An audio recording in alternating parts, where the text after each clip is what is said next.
अब ईरान के तेवर बता रहे हैं कि उसकी मिसाइल फिर तैयार है और ईरान पर हमला हुआ तो फिर दहलेगा तेल अवीव और हाइफा। ये वार्निंग ईरान से लगातार आ रही है। ईरान के बड़े बड़े जनरल लगातार इजराइल को वार्निंग दे रहे हैं। ईरान के मेजर जनरल याहिया रहीम सफवी, जो सर्वोच्च नेता अली खामनेई के सलाहकार भी हैं, उनका दावा है कि ईरान के पास हजारों मिसाइल और ड्रोन हैं जो खुफिया ठिकानों पर रखे गए हैं और अगर ईरान पर युद्ध हुआ तो उनका इस्तेमाल किया जाएगा। कह सकते हैं कि ये वार्निंग सीधा अली खामनेई की तरफ से आई है। ईरान बार बार ये दावा कर रहा है कि उसने 12 दिन के युद्ध में अब तक अपनी पूरी ताकत का इस्तेमाल नहीं किया है, ना ही अपनी नौसेना और IRGC की कुद्स फोर्स को तैनात किया है और अगर दोबारा युद्ध ईरान पर थोपा गया तो इसका नतीजा इजराइल की संपूर्ण तबाही होगी। मेजर जनरल याहिया रहीम सफवी का दावा है कि उनका परमाणु कार्यक्रम और मिसाइल टेक्नोलॉजी ईरान के वैज्ञानिकों की मेहनत का नतीजा है और उसे तबाह नहीं किया जा सकता। ईरान ने हजारों मिसाइल और ड्रोन का उत्पादन किया है और सभी सुरक्षित जगहों पर रखी गई हैं। ईरान की तरफ से ऐसी वार्निंग इसलिए आ रही है क्योंकि व्हाइट हाउस में डोनाल्ड ट्रंप और बेंजामिन नेतन्याहू की मीटिंग हुई है और इस मुलाकात को लेकर नेतन्याहू के हौसले बहुत ज्यादा बुलंद है। नेतन्याहू ने कहा है कि गजा में हमारा मिशन पूरा नहीं हुआ है। We have still to finish the job in Gaza, release all our hostages, eliminate and destroy Hamas's military and governance capabilities because Gaza must have a different future for our sake, for everyone's sake. And no country will settle for less. We certainly will not. इन सब के बीच Iran की मिसाइलों को लेकर खौफ अब भी फैल रहा है क्योंकि ईरान की तरफ से लगातार मिसाइल के जखीरे पर आने वाली खबरों ने इजराइल और अमेरिका दोनों की टेंशन बढ़ा दी है। नेतन्याहू ने ईरान की मिसाइलों को लेकर जो डिमांड रखी है उसने वाकई इजराइल के मिसाइल डिफेंस पर सवाल उठाने शुरू कर दिए हैं। नेतन्याहू ने बहुत जोर देकर कहा है कि ईरान के मिसाइल कार्यक्रम पर रोक लगनी चाहिए और उसकी मिसाइल अब 480 किलोमीटर से ज्यादा रेंज की नहीं होनी चाहिए।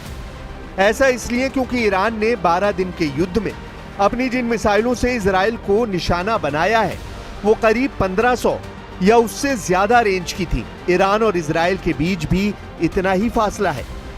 इस सब के बीच ईरान की मिसाइलों को लेकर खौफ अब भी फैल रहा है क्योंकि ईरान की तरफ से लगातार मिसाइल के जखीरे पर आने वाली खबरों ने इजराइल और अमेरिका को टेंशन देना शुरू कर दी है। इजराइल पर हुए हमलों में जिन मिसाइलों ने तबाही मचाई है उनकी लिस्ट देख लीजिए क्योंकि यही अब नेतन्याहू के लिए सबसे बड़ी परेशानी बनी है। इनमें सबसे खतरनाक फत्ता-1 और खैबर शिकन मिसाइल शामिल है। इसमें कद्र और इमाद मिसाइल भी शामिल है। फतह हाइपरसोनिक मिसाइल की रेंज 1400 किलोमीटर है। खैबर शिकन मिसाइल की रेंज 1450 किलोमीटर है। कद्र मिसाइल की रेंज 2000 किलोमीटर तक है और इमाद की रेंज 1700 किलोमीटर है। तेल अवीव से लेकर हाइफा और अशदोद से लेकर बीरशेबा और शेफाल जैसे छोटे शहरों पर इन्हीं मिसाइलों से हमले हुए हैं।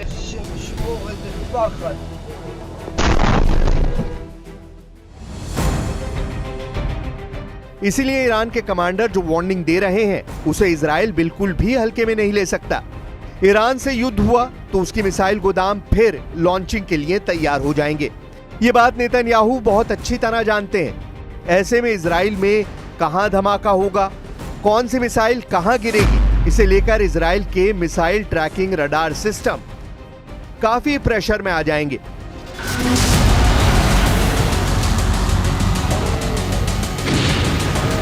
अमेरिका भी ईरान की मिसाइल पावर का गवाह बन चुका है।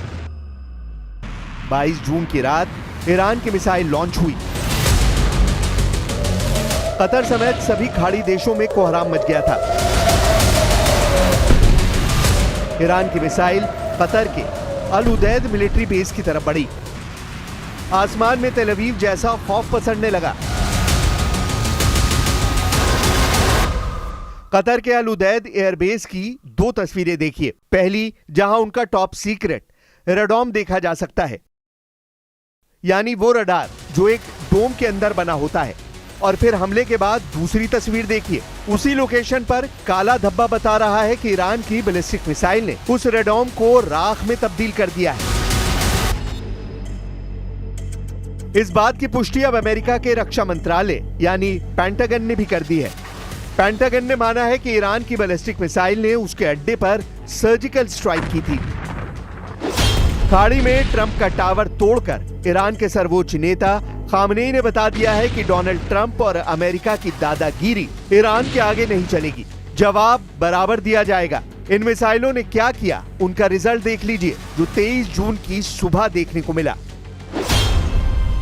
कतर के अल उदैद एयरबेस पर अमेरिकी फौज तैनात है। यहां हमले से पहले अमेरिका ने यहां से अपने सभी विमान हटा दिए थे, क्योंकि ईरान ने खुद इसकी वार्निंग दे दी थी। यहां सिर्फ इमारतें और रडार ही बचे थे। अमेरिका के सैनिक बंकर में छिप गए थे। लेकिन 23 जून की सुबह सैटेलाइट से ली गई तस्वीर बता रही है अमेरिका का रेडोम पूरी तरह जलकर राख हो गया। इसीलिए कहा जा रहा है कि ईरान ने कतर में ट्रंप का सीक्रेट टावर तोड़ डाला है। अब इसे रेडोम यानी रडार डोम कहें या फिर ऐसा वॉच टावर जहां से ट्रंप की सेना पूरे ईरान पर नजर रख रही थी। अब इस रेडोम में होता क्या है वो देख लीजिए। ये एक फुटबॉल नुमा गोल बाहरी कवर है जिसके अंदर एक सैटेलाइट डिश लगी होती है। इसी सैटेलाइट डिश से अमेरिका ईरान पर नजर रख रहा था। यह अमेरिका के सेंट्रल कमांड के कम्युनिकेशन सिस्टम का हिस्सा थी। इस रेडोम को 2015 में $15 मिलियन की लागत से तैयार किया गया था, यानी करीब 125 करोड़ रुपए। अमेरिका ने पहली बार इकरार किया है कि ईरान की बैलिस्टिक मिसाइल ने उसे इतना बड़ा नुकसान पहुंचाया है, जबकि डोनाल्ड ट्रंप ने दावा किया था कि ईरान की मिसाइलों से कोई नुकसान नहीं हुआ है। कतर में अमेरिका का अल उदैद मिलिट्री बेस फिलहाल पूरी तरह चालू है, लेकिन ईरान की मिसाइलों ने साबित कर दिया है कि पूरे पश्चिम एशिया में, चाहे अमेरिका हो या इजराइल, दोनों का कोई ठिकाना उसकी मिसाइल से नहीं बच सकता।